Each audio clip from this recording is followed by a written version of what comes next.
Doctor साहब, ये जो मखसूस नशिस्तों का मामला था, इस हवाले से जो है नंबर गेम पर क्या असर पड़ेगा? कोई बड़ा इशू नहीं है। सस्पेंड हो गई हैं सीट्स, और उसमें जो हतमी फैसला है वो इसका मेरे ख्याल से 2 तारीख को शायद होगा। लेकिन मुल्क की मजमूई सियासत पे इससे कोई असर नहीं पड़ेगा। ये 7 से 8 और 8 से 9 वाली खबरें सारी। असल जो बात है वो ये है कि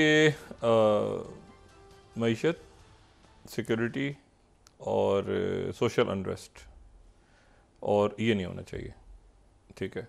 और उसमें जो है वो तवज्जो अब होनी चाहिए सबकी मईशत पे, महंगाई, करप्शन स्कैंडल्स, ठीक है, एहतसाब, और ऐसे कवानीन जिनके तहत जो है वो आइंदा आने वाले दिनों के अंदर मुल्क के अंदर एक लॉ बने, कवानीन बने, और वो ऐसे भी ना बने कि कोई मतलब आप सीधा, मैं हमेशा बात कहता हूँ कि जो ब्लैक इकॉनमी पे तो मुल्क चल रहा है कि अभी मुझे नहीं पता ये मैं इस पे बात का 2-3 लोगों से मैंने पूछा कि ये क्या है भाई, 100 ग्राम रोटी और 140 ग्राम रोटी, कैसे रोटी का साइज़ कैसे? तो मुझे तो जवाब नहीं मिला। 2-3 मैं होटल पे चक्कर मार के आया कि रोटी का कैसे, मतलब किलो भी नहीं, क्योंकि उन्होंने कहा जी वो पेड़ा जो होता है ना। तो मैंने कहा अच्छा पेड़े को पहले पेड़े को नापा जाता है? मैंने कहा मुझे बिल्कुल समझ नहीं आ रहा कि ये 100 ग्राम यानी ये तो बहुत ही छोटा सा कोई वो होगा ना इसका कोई, उसमें पेड़े को नाप के फिर कैसे ये तय कैसे होता है? उन्होंने कहा जी वो पतली रोटी होती है, बस वो बन जाता है। मैंने कहा अच्छा। मैंने कहा यार ये मतलब मुझे नहीं समझ में आया कि 100 ग्राम और 140 ग्राम, मतलब 125 ग्राम, 135 ग्राम, 140 ग्राम, लेकिन अब ये बस ठीक है।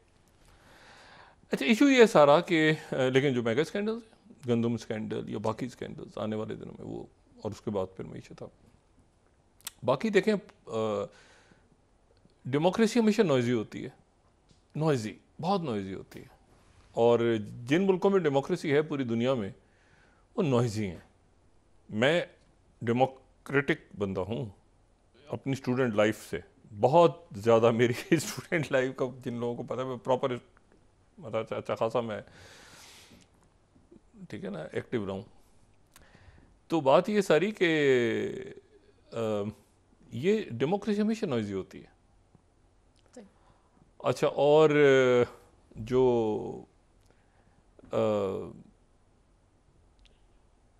उसमें हमेशा जो है ना वो एक मरहला होता है जिस मरहले को बस क्रॉस नहीं करना होता। नहीं, नारे लग रहे होते हैं। हमारी स्टूडेंट लाइफ में जो है ना वो सुर्ख है, एशिया सुर्ख है, आगे से वो दूसरा लग रहा होता था इधर उधर, लेकिन वायलेंस आया तो फिर वो लाइन क्रॉस हो गई, वो वहीं पे जनाब इंटरवीन किया सबने। तो बहुत सारी ये कि ये जो है ना नॉइसी होती है डेमोक्रेसी, और उसको ऐसे ही देखना चाहिए। लेकिन मैं आपसे, ये जमहूरियत ज़्यादा पुरानी तो नहीं है ना, अभी कुछ अर्से पहले आई है। तो एक जो मैं हमेशा बात कहता हूँ कि एक सिस्टम टूट रहा है दुनिया में, एक सिस्टम नया जन्म ले रहा है, लेकिन वो जो सिस्टम है अब उस पर बहस होगी कि वो सिस्टम जो है उसमें क्या right man for the right job की ज़रूरत है हमें पाकिस्तान में। हम पाकिस्तान को देखेंगे ना, हम दूसरे मुल्कों को एज अ मॉडल ले सकते हैं, तो हमें ऐसे नज़र आएगा कि जैसे मिसाल के तौर पे आप यूएई को देखें।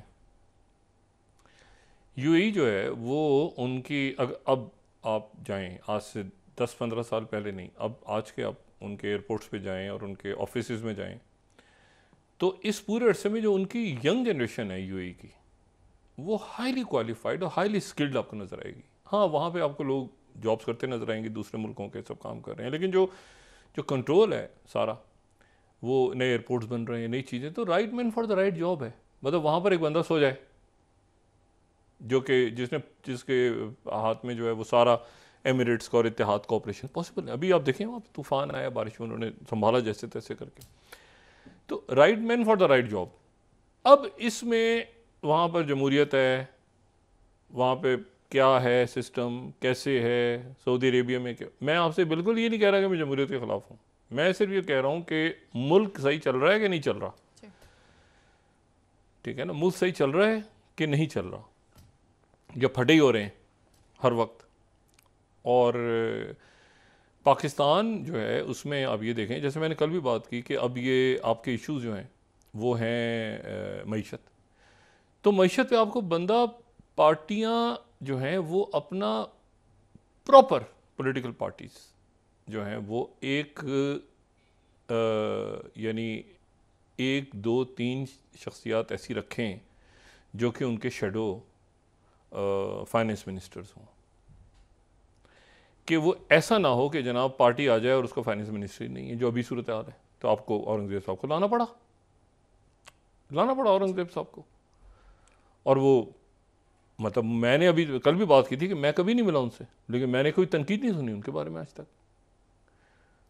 अच्छा, अब मसला ये है कि, और मैं मतलब एक होता है ना कि फील गुड, कुछ भी नहीं सुना उनको, आराम से अपना काम कर रहे हैं वो।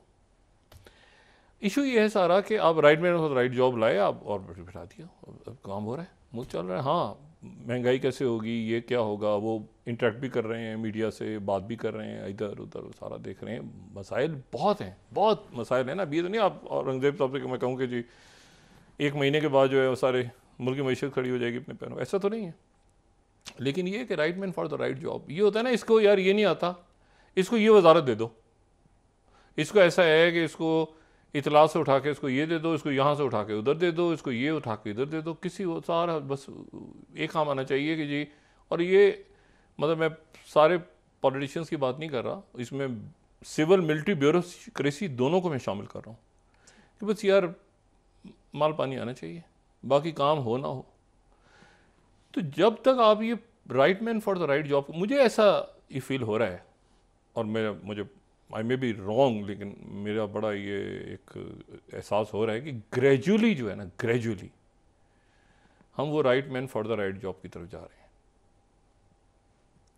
मतलब हम जाए ना जाए, हालात में ले जाएंगे खींच के दुनिया के हालात ऐसे हैं, हमें खींच के ले जाए, खींच के नहीं हो तो पकड़, हम नहीं चाहेंगे ना कि बच्चे चलो अगर दुनिया में रहना है ना तो right man for the right job रहो, ताकि उनसे बात हो सके। तो ये जो है ना, अब देखें इस वक्त मिसाल के तौर पे पाकिस्तान की सबसे ज़्यादा जो आवाज़ है, यानी अक़वाम मुत्तहिदा में कौन उठा रहा है? मुनीर अकरम साहब। अब मुनीर अकरम साहब जो हैं उनको आप किसी पार्टी से लिंक नहीं कर सकते, वो एक मंझे हुए सफारतकार हैं, उनको आप किसी पार्टी से लिंक नहीं कर सकते कि यार ये जो है ना, मतलब दूर तक शायबा भी नहीं है। और हमारे और बड़े सफारतकार गए हैं अभी, रियाज खोकर साहब, अल्लाह ताला उनके दर्जात बुलंद फरमाए, और बड़े लोग हमारे, वो पार्टियों से एफिलिएट नहीं होते, वो मुल्क से होते हैं। तो कुछ लोग ऐसे भी हों जो कहें कि भाई एक मिनट, सियासत वियासत से यार हमें दूर रखो, ये मुल्क के लिए जो है ना, तो ऐसे लोग होना ज़रूरी है। या ये कि पॉलिटिक्स में भी हों लेकिन अपने काम के माहिर हों कि यार हम ये काम जो है ना अच्छा कर लेते हैं और करप्शन के बगैर करते हैं, ताकि हम बाहर से लोग आए ना हमारे पास।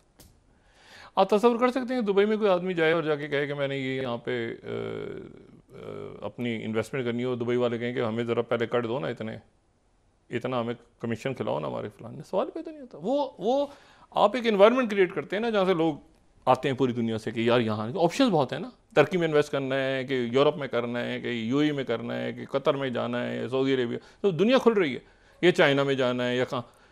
तो आप ग्रेजुअली आपको करना पड़ेगा, आप चाहें या ना चाहें, आपको बनाना पड़ेगा ऐसे कि लोग बाहर से आके इन्वेस्ट करें, और उसके लिए एक पॉलिटिकल आपको स्टेबिलिटी चाहिए।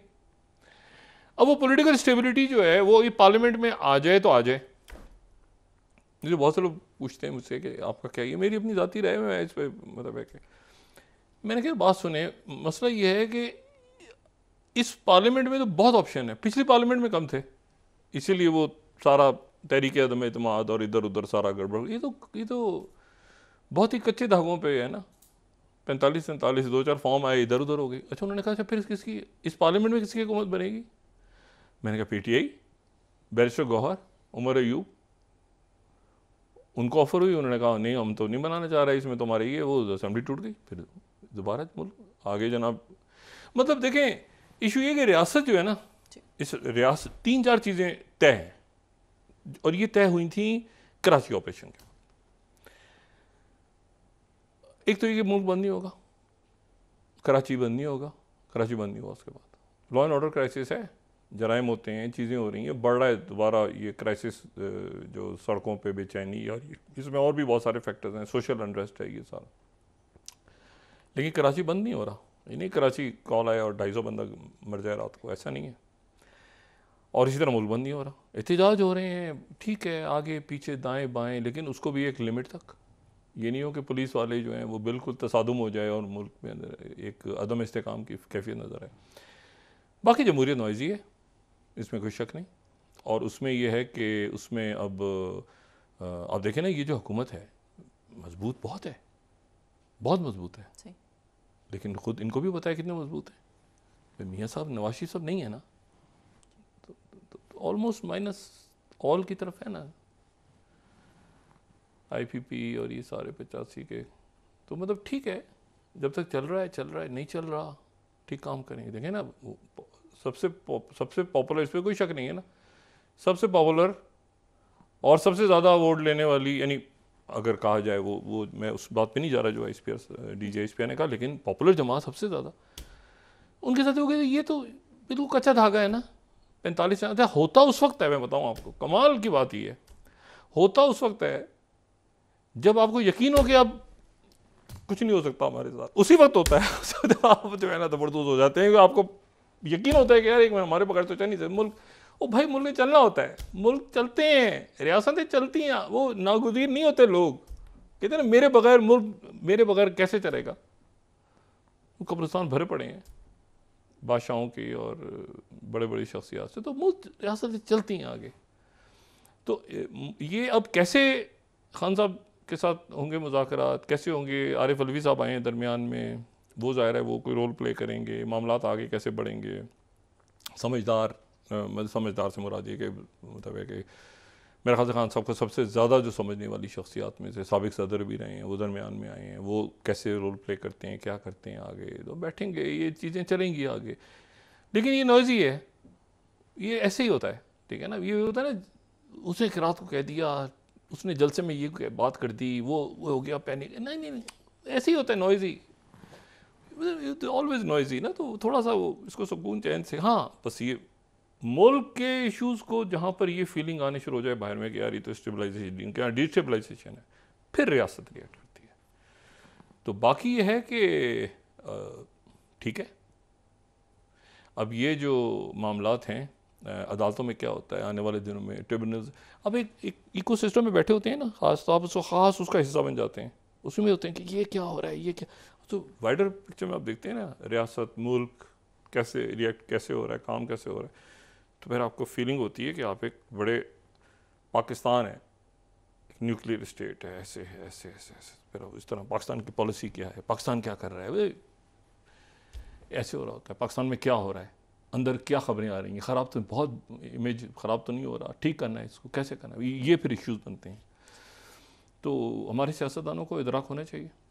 और मुझे बड़ी खुशी है कि आरिफ अलवी साहब की मुलाकात हुई, वो मामला तय करेंगे। उनकी देखें ना, शहबाज शरीफ साहब वगैरह से के साथ भी तो काम किया है ना उन्होंने, तो वो मतलब ब्रिज बनते हैं, कैसे बनते हैं, तो मतलब ये चलेंगी ये चीज़ें। मतलब इससे बहुत ज़्यादा जो है ना, मतलब हमें पैनिक उस वक्त होना चाहिए जो असल इशू मैशत का है कि हमने कैसे IMF के मामलात और गरीबों को कैसे।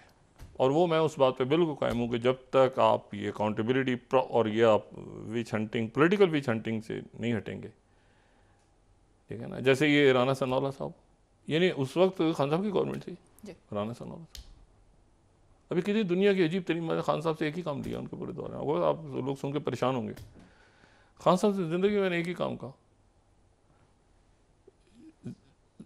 उस जरदारी साहब को मैं गया मिलने और मैंने उनसे कहा कि ये जरदारी साहब को वाकई हार्ट का मसला है भाई, खुदा का वास्ता, ये जो AC उतारने की बात करो। लोग कहेंगे अरे खान मुझे कहते हैं बाद में कि आप यह मुझे बता रहे हैं एजेंसी वाले, तो जरदारी साहब से मिले। वो मैंने कहा खुदा के बंदे, वो उनको वाकई बीमार है, वो तो नवाज शरीफ, तो मैंने कहा वाकई बीमार है यार, खुदा का वास्ता। कहते हैं नहीं यार ये करते हो। मैंने कहा भाई वो कभी कभी करते हैं इस तरह के, वो व्हील चेयर पर बैठ जाते हैं कुछ, मगर मुझे पता है उनका हार्ट का वाकई इन रियलिटी इशू है। कई देखें ये जो हैं हमारे कितने कैंसर सर्वाइवर्स हैं, शहबाज शरीफ साहब कैंसर सर्वाइवर, मतलब कैंसर हुआ है उनको, तो सेहतमंद है, अल्लाह का शुक्र है।